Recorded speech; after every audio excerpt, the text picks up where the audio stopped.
Dr. Dan's Freedom Forum is on the air. Good evening, and this is Dr. Dan, and Dr. Dan's Freedom Forum Live is streamed live to Facebook, YouTube, X, and Rumble every Tuesday evening at 8 p.m. Eastern Time. So tonight, it's a Wednesday night, and maybe it might be a Thursday, but the subject of the program tonight, although it's not very long, but the subject is very important. It's very important for people to understand something that went on about 250 years ago that should be a very important lesson for all of us today. Tonight, Plymouth Colony, established by Pilgrims in 1620, was a socialist commune in which all land and goods were owned by the community, regardless of individual contribution. In 2 years, over half the colonists died from starvation or disease. There has never been a successful socialist society in human history. The profit motive of the free market creates the incentive to be innovative and productive.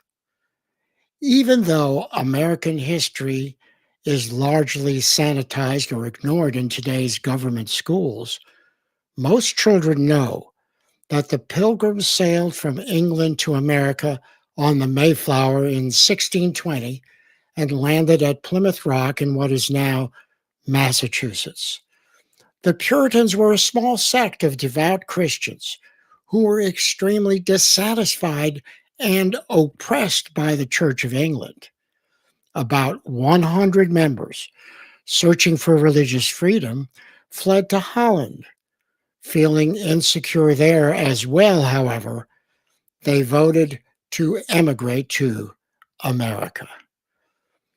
Groups who needed money for colonization initiatives were financed by private companies who had equity, rules, and requirements. The Puritans received financial support from the Virginia Company of London and the Virginia Company of Plymouth. In return for funding the journey, the financiers required a 7-year contract during which the survival goods of the new colony, food, clothing, shelter, equipment, etc., would be considered common goods belonging to all members. In addition, all profits and surplus commodities became part of the common goods and were to be distributed equally to all colonists and used to pay back the financiers.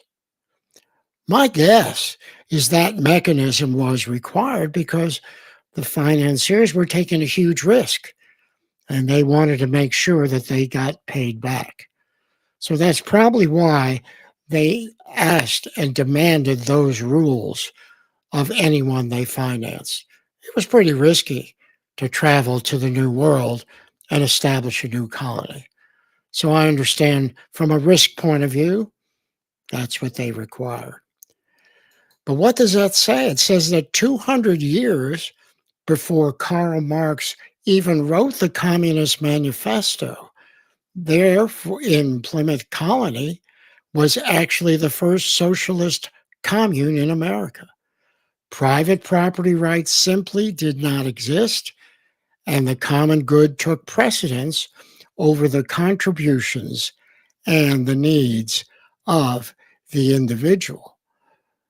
Now, the Pilgrims landed in Massachusetts in December, the beginning of winter, which proved to be so harsh that only half of the colonists survived. The new colonists did not have the skills or the knowledge to grow crops in a new environment, even though the Pilgrims were assisted by local native tribes. The harvests in 1621 and 1622 were not sufficient to avoid serious shortages of food and other necessities. Faced with dwindling supplies and insufficient food, the social problems usually associated with collectivist societies soon developed. Healthy young men were forced to share the fruits of their labor with the old and infirm without compensation. They considered that an injustice. The women had to perform household chores for everyone, not just their own husbands and children. They considered that to be a form of slavery. After 2 years of starvation, injustice, discontent, and grumbling, William Bradford, the governor of Plymouth Colony, decided to abandon socialism to avoid another year of famine. He assigned each family a parcel of land to grow their own food and to keep the profits from the harvest. Amazingly, colonists who were previously sickly and disabled became productive members of their family enterprise. The corn crop tripled in size. As a result, there was sufficient surplus to export a full boatload of corn and buy out the ownership interest of the colonial financiers. The transition from socialist commune to free market economy with private property rights was thereby complete. That is the true story of the first permanent European settlement in the New World. It should serve as a lesson to those who have forgotten that there has never been a successful socialist society in human history. The profit motive of the free market creates the incentive to be innovative and productive. You know, in past years, family and friends would gather together on Thanksgiving in anticipation of sharing a meal, conversation, laughter, in a joyful, loving atmosphere of peace and harmony. Unfortunately, today, America is angrily divided.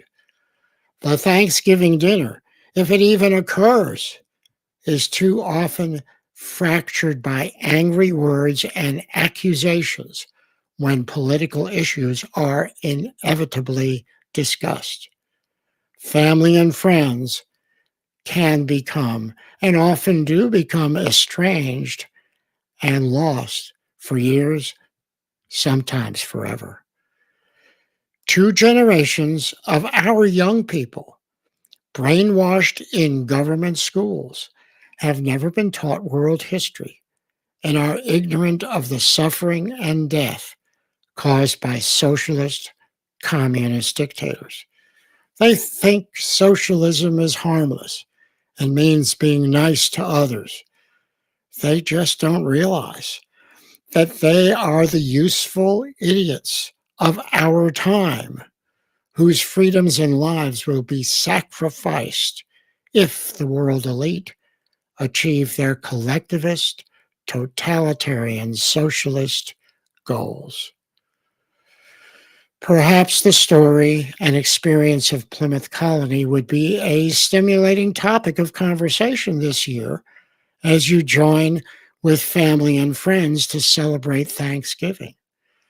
It is our obligation to make up for our decades of sitting on the couch.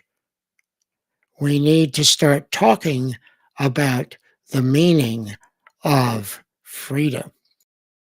Don't be afraid. Stand up and do what God's called you to do. But first of all, be aware. Things are not the way they were 20 years ago, 50 years ago, or 200 years ago, the way our country was, 250 almost, where our country was supposed to be.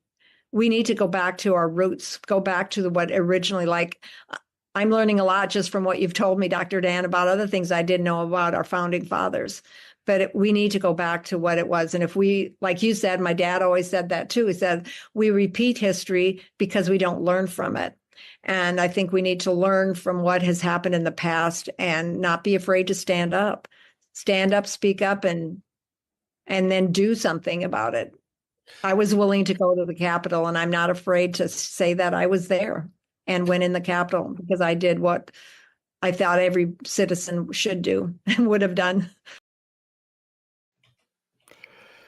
So that was Rebecca Lavrans, who on January 6th went into the Capitol without anyone preventing her from doing so, went into the rotunda, said a prayer for America, and left. She spent 10 minutes in the rotunda, was not prevented from coming in or going out. A year and a half later, she was arrested and charged with trespassing. So she stood up, and that's a lesson for all of us today. It is never too late to start teaching our children well, teaching them history, the meaning of our history, and the importance of freedom. This is Dr. Dan.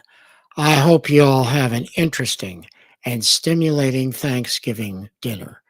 And remember, resist tyranny and trust in freedom.